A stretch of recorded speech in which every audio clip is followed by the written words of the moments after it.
कृष्ण को उनका सिर मांगना पड़ गया। और क्या सच में खाटू श्याम वही बारबरिक हैं? हर साल फागुन महीने में लगभग 1 करोड़ से ज्यादा श्रद्धालु खाटू श्याम के दरबार में हाजिरी लगाते हैं। कई लोग दावा करते हैं कि वहां जाने मात्र से उनकी अधूरी मनोकामनाएं पूरी हो जाती। किसी को नौकरी मिलती है, किसी को संतान सुख, तो कोई मृत्यु के मुंह से लौट आता है।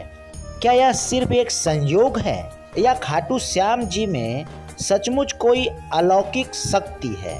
महाभारत के इतिहास में एक ऐसी गाथा है जिसे अक्सर लोग जानते हैं, पर उनका रहस्य आज भी वैसे ही है। बारबरिक की कथा घटोत्कच और अहिल्यावती के पुत्र बारबरिक बाल्यकाल से ही अद्भुत शक्ति और करुणा का संगम थे। शिव की तपस्या से उन्हें मिले 3 अमोघ बाण किसी भी युद्ध का पल भर में अंत कर सकते थे। जब महाभारत युद्ध आरंभ होना था, बारबरिक अपनी माता को दिया वचन निभाने युद्ध भूमि की ओर निकले।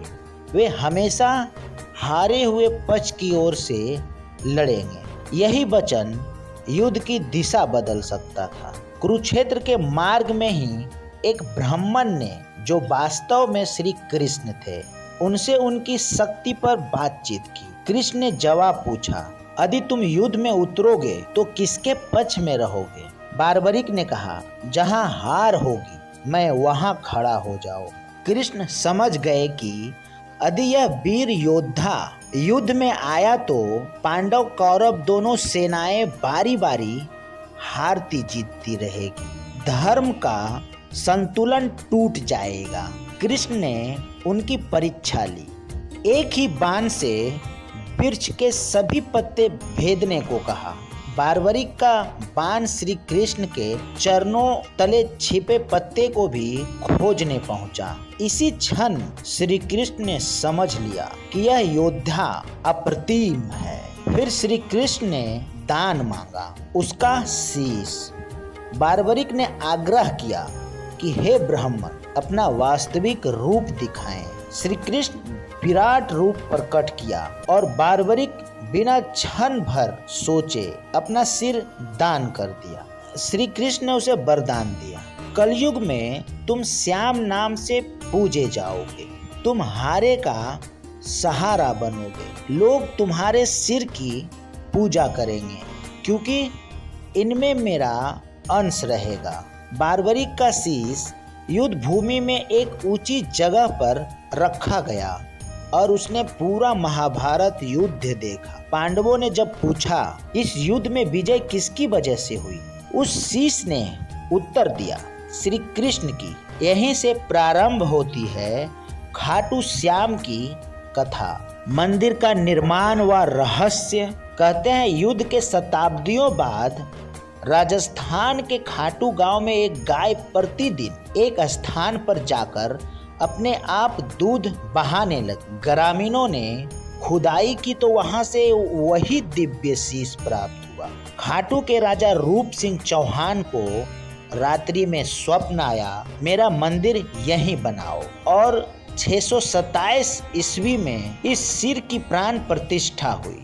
बाद में 1720 ईस्वी में इसका विशाल पुनर्निर्माण हुआ। खाटू श्याम की प्रतिमा सिर्फ एक मुख कृति है, पर भक्त बताते हैं कि गर्भगृह में एक अनोखी ऊर्जा है। और जैसे कि मैं भी आपको बता सकता हूँ, क्योंकि मैं भी ये चीज अनुभव किया हूँ और मैंने भी हाल ही में दर्शन करके आया। अनेक लोग दिव्य प्रकाश और कंपन जैसा अनुभव बताते हैं। यह विज्ञान है या श्रद्धा, इस पर मतभेद है, पर अनुभव वास्तविक है। वहीं पे है श्याम कुंड।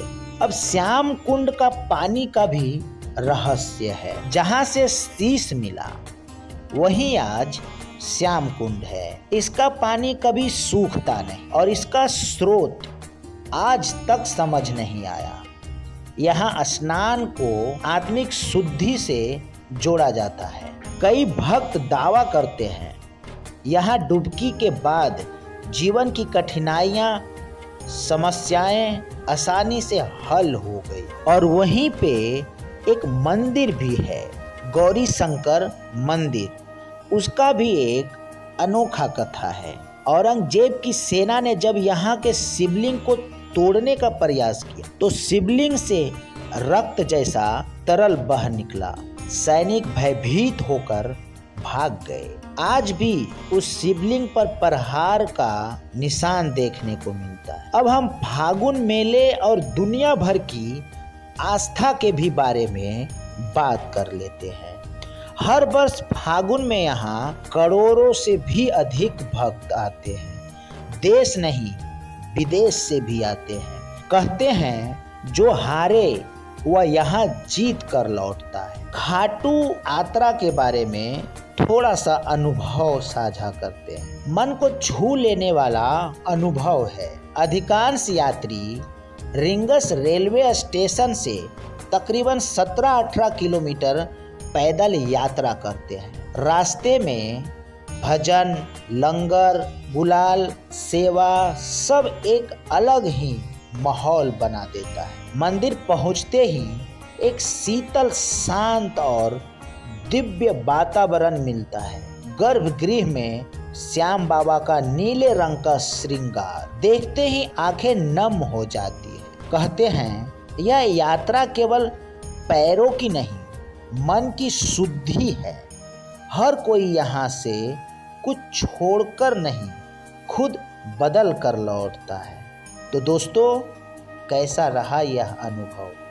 कमेंट में ज़रूर बताइएगा और जय श्री श्याम का हाजिरी भी ज़रूर लगाइएगा। तो ख्याल रखिए। जय श्री श्याम।